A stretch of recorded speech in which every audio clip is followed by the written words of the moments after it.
Hello everyone, welcome to another video on our healthcare data analysis playlist. So in our previous class, I read your comment and I said that you guys requested for more exploratory data analysis project, so I decided to oblige. In our today's video, we'll be looking at this heart failure clinical records dataset, and this dataset was gotten from Kaggle. So you can either go to Kaggle to download this dataset. It is called the Predict Survival of Patients with Heart Failure, or you can also click on the link on the video description section and download the dataset from there.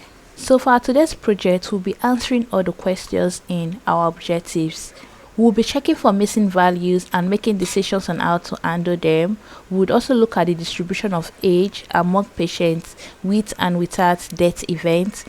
We would also be looking at how gender is being distributed in the data set and if gender impacts the likelihood of a death event. We'll find the average serum creatinine and serum sodium levels and how they differ between those who experienced a death event and those who did not. We'll answer questions like if patients have high blood pressure and if it affects the mortality rate.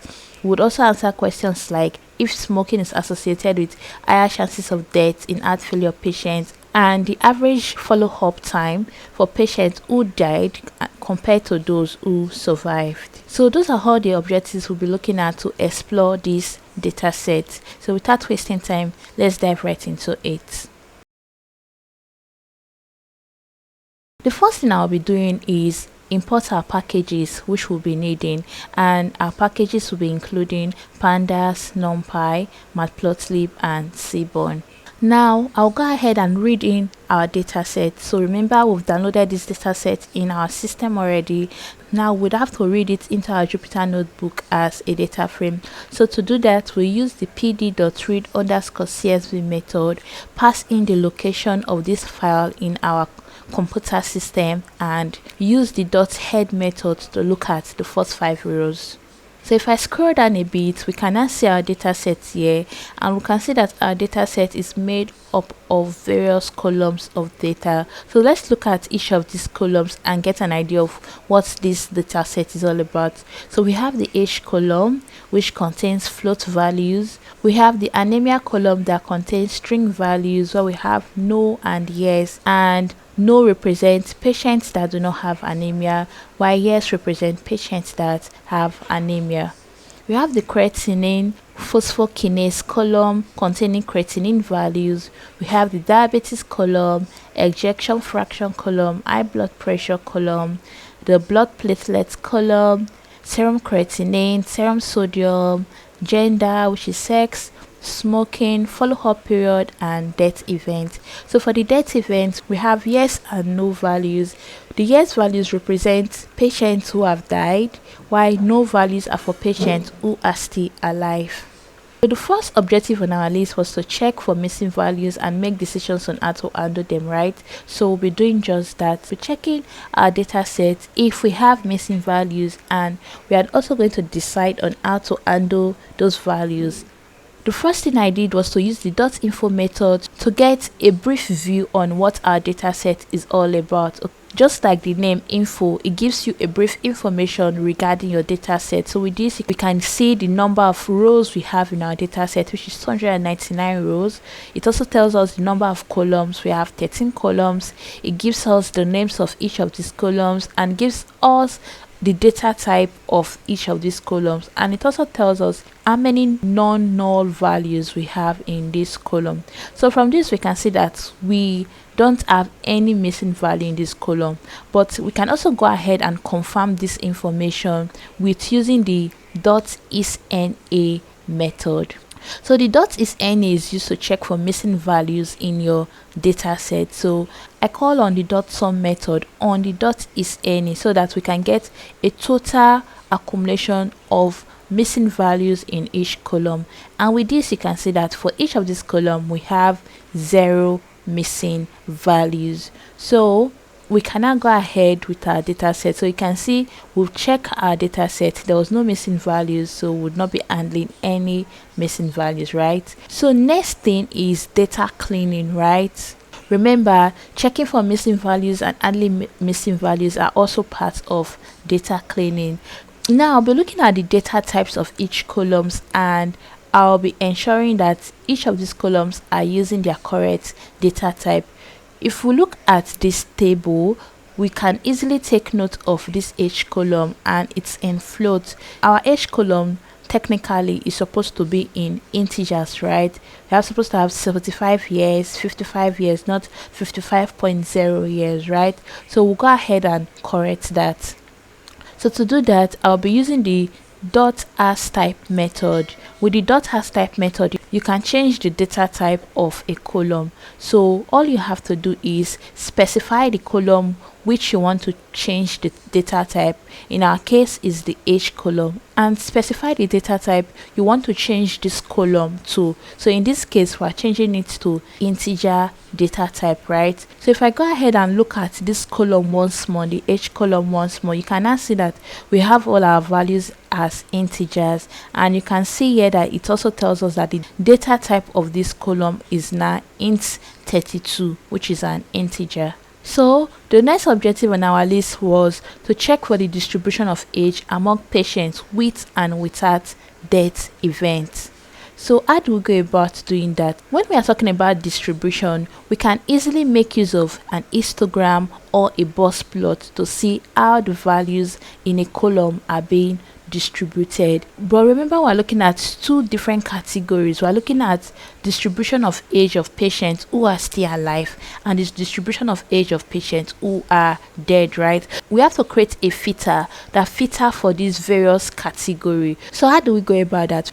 We can easily create a filter by using the square bracket method, right? So if you look at this line of code, I identify the column which we want to make a filter on, which is our death event column, and we want to filter for rows of data that are equals to yes, signifying that we are filtering for the rows of data where that patient is dead. And I save that table as the death underscore event underscore yes. Now I can now go ahead and call the .describe method on just our age column, since this is the column we are more focused on. Calling a .describe method on a column gives us statistical information regarding that column. So with this, we can get the number of rows in this data, which is out of the 299 rows we have in our data frame, 96 of those rows contains patient information who are dead. Then we can also see that the average age of this patient is 65 years. We have a standard deviation of 13. The minimum age is 42 years. The maximum age is 95 years. You can also see the 25%, 50%, and 75% quartile values. The best way we can get a proper understanding of this finding is either making use of an histogram or a box plot to visualize your findings. So in this situation, since I was looking at distribution, I made use of an histogram to show us how the various ages are being distributed. So looking at this histogram, we can find out that more of our patients are between the age bracket of 58 years to 63 years of age. I was able to do that by calling the dot plot method on the column which we are looking at, which is the age column. Now that we are done with that, we can now go ahead and look at the summary statistics for patients who are still alive, right? So using same process, I called on the .describe method on our age column, and you can see here that we filtered for our data set for where the patients are still alive. So from this, we can see that 203 rows of the data set are made up of patients who are still alive. We have the mean age at 58 years, the minimum age at 40 years, the maximum age at 90 years. Now we can now go ahead and create a visualization of these findings, right? Using the Matplotlib plots method, I created this histogram, and with this we can see that most of the age values are located within this region, which is about from 58 years of age to 65 years of age. So with this, we've been able to answer our objective question, which was talking about the distribution of the age among patients with and without death events. So the next question we'll be looking at is, what is the distribution of gender in this data set. So we want to find out if the rows containing male values are equals to the rows containing female values. So with this, we can easily use the dot values underscore count method on the gender column of our data set, and I set normalize to be equals to true so that we can get the percentage values. Okay, so for male, we can see that male makes up 64% of this data set, while female makes up just 35% of the data set. Another way we can answer this question is to create a pie chart that gives us a visualization of our findings, right? So I went ahead to create this pie chart. For creating the pie chart, I used the Matplotlib plt.subplot method. I created a list containing my labels and also a list containing the sizes, that is the percentage value 64% and 35%. I also specified the colors I want my chart to take. Then I went ahead to plot this chart using the axis.pie method. I inserted the sizes which we've created in a list, the labels, the colors, and also the start angles. So with this block of code, I was able to create this pie chart that shows the distribution of gender. With this, you can see that the male gender takes a larger part of our pie, telling us that male occupies more rows of data in our data frame than the female gender. So the other part of this question was to answer if gender impacts the likelihood of a death event. So to go ahead and answer this question, I had to create a table that shows us the death event for the female gender and the death event for the male gender. So to do that, I used the dot group by method and I called on the dot values count on our death event column, setting our normalized value to true so that we can get a percentage. So looking at this table here, you can see that for the female gender, for females who are still alive, we have 67%, while for females who are no longer alive, we have 32%, while for male, 68% of male are still alive, while 31% of this data were dead. So what this is trying to tell us that, earlier on we looked at the distribution of the gender in this data frame where we said 35% are female. So technically from this 35%, 67% of this female are still alive, while 32% are dead. While for this male, 68% are still alive, while 31% are dead. To make this our findings more easy to understand, we can go ahead to visualize this. Graphs are much more easier to understand than looking at tables or looking at figures, right? So I created a count plot, and to create this count plot, I used the Seaborn count plot method. Our x value is going to be the column which we are trying to visualize, right? Then our data frame, which is df, and I also added a third variable which is the u. So we are going to be coloring this our sex column by the death event. So looking at this count plot, you can see that we have blue for yes, meaning the patient is dead, while orange for no, meaning the patient is still alive. So you can see that for both genders, male and female, we have more larger proportion of patients who are still alive. So let's scroll down. So remember that our question was to check if gender impacts the likelihood of a death event. So from this, we can actually say gender does not really impact the likelihood of a death event, right? Because for the male gender, we have more people who are alive, while for the female gender, we also have more people who are alive. Remember that the values we have for our female gender are quite lower, and although they are even quite lower, we could also see that majority of people that makes up this female gender were still alive. So I can go ahead and decide that gender does not affect the death event rate, right? So to ensure that I'm making the right decision, I'll be using an hypothesis test to confirm that our decision we are taking is correct. To do that, I have to create a significant value, and I'll be using 0.05 as my significant value. I went ahead to import the chi-square underscore contingency from the scipy.stat, since we'll be using this chi-square underscore contingency to get our p-value. This is a very easy process. All you have to do is to call the pd.crosstab method and pass in those two columns which analysis is being focused on, which is the sex column and the death events column. So with this, you'll be able to get your contingency table. Then the next thing is to call the chi-square underscore contingency on our table which we've created. You'll be getting your chi-square value, your p-value, your degree of freedom, and your expected value. But in this situation, we only need the p-value because we'll be comparing the p-value with our significant value, which is 0.05. So to make our comparison very easy, I created an if-else statement. So we'll be checking if our p-value is less than our significant value of 0.05, and we'll be printing out this statement. Else we'll be printing out this statement. So after running our code, our p-value was 1.0, and is 1.0 lesser than 0.05? That is a false statement, right? Because 1.0 is greater than 0.05.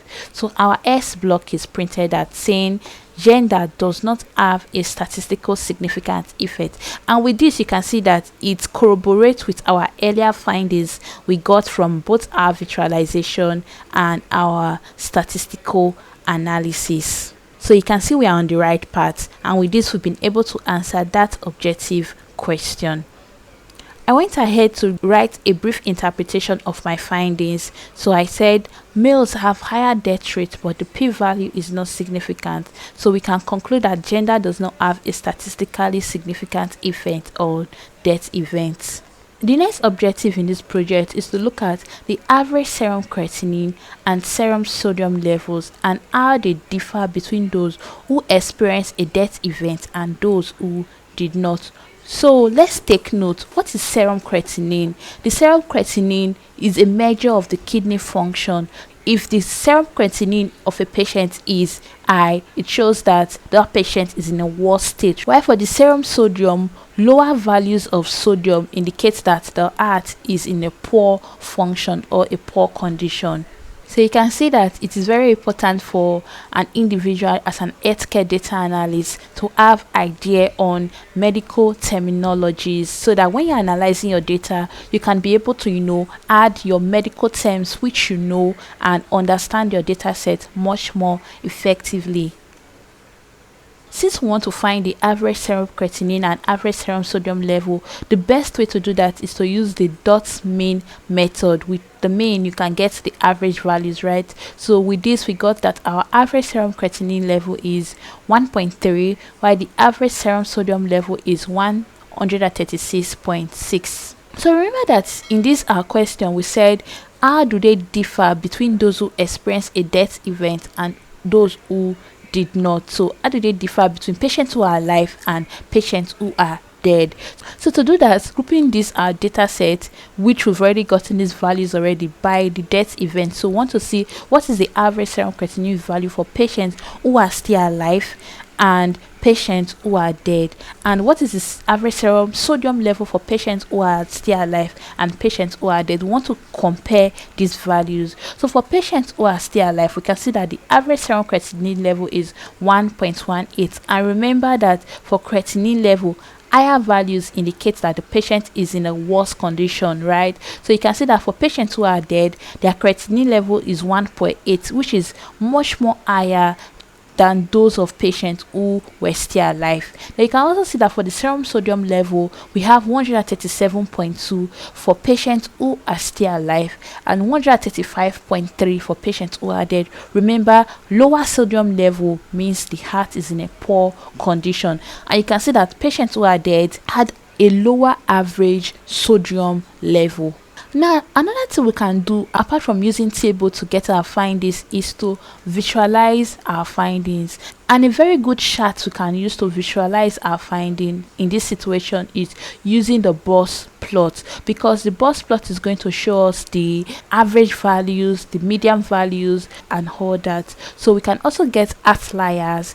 And a very easy way for you to create your box plot is using Seaborn. So using sns.boxplot, I passed in our death events as our x variable, while the serum creatinine as our y variable. Also remember to pass in the name of your data frame. So with this, we can see that For patients who are alive, which is the no, you could see that they have lower creatinine values. Their values are below 6, while patients who are dead, they have values even as high as 10, right? So this is also supporting our findings, which we've gotten earlier, that patients who are dead had higher creatinine values. I also created a box plot to show visualization of our sodium column, and with this we can also see that patients who were alive had higher sodium levels than patients who were dead. So with this chart we can get a better understanding of our findings at a glance. So that's why using charts side by side with your table analysis is also very important, because for some people they find it easier to understand a chart than looking at a table and trying to figure out these values. So if you take note, at the end of answering each objective, I always write down what I understood from analysis of that objective. So for the interpretation of these findings, I said higher average creatinine among those who died might indicate that the kidney issues are risk factors, while lower sodium levels among the disease could suggest electrolyte imbalance also plays a role to the death of the patient. So the next objective on our list is, do patients with high blood pressure have higher mortality rates? So to answer this question, I'll be creating a cross tab. This cross tab will be containing our high blood pressure values, and I'll be categorizing it by how many patients who are alive have high blood pressure and how many patients who were dead had high blood pressure, right? So I'll be creating a cross tab, and I'll be using the pd.crosstab method from the Pandas library to create this tabulation. So with this you could see we have our death event, no for patients who are still alive, yes for patients who are dead. Then we also have the high blood pressure column, no for patients who do not have high blood pressure, and yes for patients who had high blood pressure. So you can see that for patients who are still alive and who did not have high blood pressure, we have 137 patients, while for patients who are still alive and who has high blood pressure, we have 66 rows of data, right? Then for patients who are dead and who did not have high blood pressure, were 57 patients, while for patients who are dead and who had high blood pressure, we had 39 patients. So this gives us a statistics, or this gives us the numbers of patients who had high blood pressure and who did not have high blood pressure for the various categories of death events. So to get a better understanding, sometimes when you are just calling values, we might not really be able to get a better insight of what that findings is trying to say. So we'll be looking at the percentages, right? And an easy way to look at the percentage is to use the dot group by method. So we'll be grouping by the death event. I'll be calling on the dot values count on our high blood pressure. So calling only the dot values count is going to give you these figures we've already got to using our pd.crosstab method. But if we want to get the percentages, we have to state that normalized will be equals to true. So setting normalized to be equals to true gives us percentages. So for example, we can now see that for those patients who are still alive and who do not have high blood pressure, 67% of the data set is made up of this category of patient, right? While for patients who are still alive and who have high blood pressure, 32% makes up this patient. So we can also see that 59% makes up patients who were dead and who do not have high blood pressure, while 40% makes up patients who are dead and who also had high blood pressure. So you can see that using percentages gives us a better understanding of our data set than just using figures or calling values. So to be able to back up our findings regarding if patients with high blood pressure have higher mortality rates, we would also be using an hypothesis test. So you can see that in data science, mathematical calculation always comes in, right? So the same process will be using the chi-square underscore contingency from the scipy.stat library. I will be creating a cross tab just like what we did earlier on, calling this pd.crosstab on our high blood pressure column and our death event column is going to give us a table just like this. So with this now, we can now call the chi-square underscore contingency on that table, and we're able to get our chi-square value, our p-value, our degree of freedom value, and our expected value. But take note, we only need our p-value because we're comparing it to our significant level value, which is 0.05. So we'll be checking if this p-value is less than our significance value. So our p-value here is 0.2, and is 0.2 lesser than 0.05, that is a no. So our else statement is going to run stating that there is no statistically significant association between high blood pressure and the death event of a patient. For this data set, remember that this data set was gotten from Kaggle. It's more likely a fictitious data and not a data set that is gotten from an healthcare facility, right? What we are doing here is to give you an idea on how to handle real world data set, so you can use the same process when handling real world data set. But the findings we are going to be getting from this data set, you can't apply it to a real world situation because this data set is not a real world data.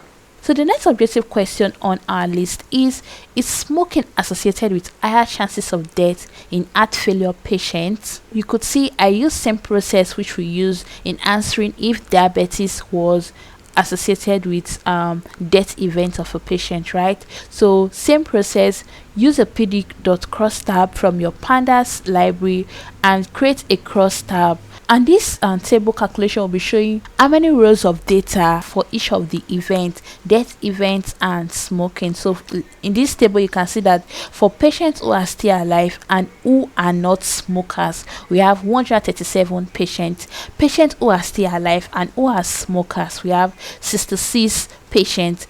Patients who are dead and who are not smokers, we have 66 patients, and patients who are dead and who are smokers, we have 30 patients. So as I said earlier, go ahead and use the dot group by method, call your dot values count on that smoking column, and ensure that the normalize is set to true. With this you can get percentages, and with percentages you can get better understanding of your findings. So with this you can get 67% makes up patients who are not smokers and who are alive, 32% makes up patients who are smokers and who are alive, 68% makes up patients who are not smokers and who are dead, while 31% makes up patients who are smokers and who are dead. I also went ahead to create an hypothesis test to confirm if my findings are correct. So using this hypothesis test, using same process, create a pd.cross tab table, put in those columns which you are looking at, smoking column and your death events column. Then call the chi-square underscore contingency on that table which you've created. In this situation, we name our table contingency table. With this, you'll be getting your chi-square value, your p-value, your degree of freedom value, and your expected value. Now, the next thing you're going to do is to check if your p-value is less than your significance level value. So our p-value is 0.9 and is 0.5 lesser than 0.05, that is false. So you can see smoking has no statistical significant relationship with death rate of a patient. Always remember, go ahead and write your findings at the end of each objective that is being answered. So the next question on our list is, what is the average time for patients who died compared to patients who survived? When we're talking about average time, we're talking about the follow-up period by the medical personnel for patients who are dead and the follow-up period by medical personnel for patients who survived. So let's look at the average time. To get average, use your mean. So we'll be calling the .me function on our follow-up period column, and we'll be grouping our data set by the death event. So you can see that the average follow-up for patients who are still alive was 158 days, while the average follow-up time for patients who are dead was 70 days. So you can see that patients who are dead actually had shorter follow-up period. We can also create a chart to visualize our findings. So we can use a box plot to show the distribution of the follow-up period for each of these death events category. So I use the SNS.boxplot to create this chart. So with this, we also create this chart, and now we can see that patients who are alive had higher follow-up period than patients who are dead. You can see for patients who are dead, we had lower values in our follow-up period. So you can also end this by writing your findings which you got from this table. So this is just a brief exploratory data analysis on this data set. Remember, this data set was gotten from Kaggle. This data set is not a healthcare data set, so the findings you get from this data set, you can't apply it to your healthcare settings, right? But you can apply the same process we use in getting these findings when working with a healthcare data set. So this brings us to the end of this tutorial. I hope you enjoyed every bit of it. So if you find this helpful and educative, ensure to click on the like button. Also subscribe to my YouTube channel for more content like this, and also remember to click on the notification bell so that you'll be the first person to know when I drop a content relating to healthcare data analysis. Remember to drop your comments and questions in the comment section. It's very important. I want to see your thoughts regarding this video. If you want me to make improvement, I want to see all you think about in the comment section. I will ensure to go through it. You can also drop ideas regarding what types of data you want me to analyze in our next video. Bye for now, and see you in the next